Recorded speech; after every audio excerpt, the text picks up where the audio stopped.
Cool, so we're just going to assemble step by step the round Forza base. Just to firstly go through what we've got. Obviously threaded bar, key part, base plate, column, spider and the 3 nuts. So you have 2 nuts which are the same. Third nut which looks a bit bigger, bulkier, that's a locking nut, and you'll have the nylon inside. First of all, you get the 2 that are the same, the 2 nuts are the same.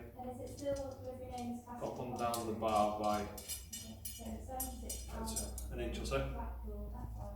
And then you get the spider, pop this on, and the side with the detail on goes down like that. And then we want to put the second nut, which is the same, second of the 2, on here. Now you thread it in so far out, so there's a little bit left on the outside. Can you see that?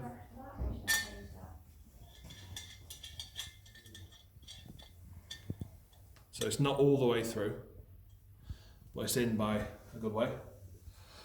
And then you sandwich it with the 2 nuts. And then it's really important here that you tighten this up really tight as you can. And then with the column, just slip it over the threaded bar like this. Goes through, goes on. And then your base obviously fits on top of.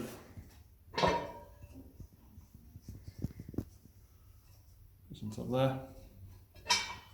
Should get that right. And then your nylock on top.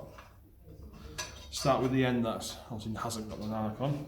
Screw it on there, and then do this really tight.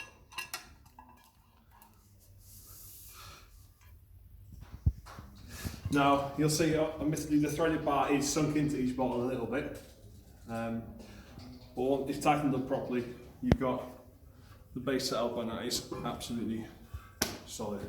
That won't be coming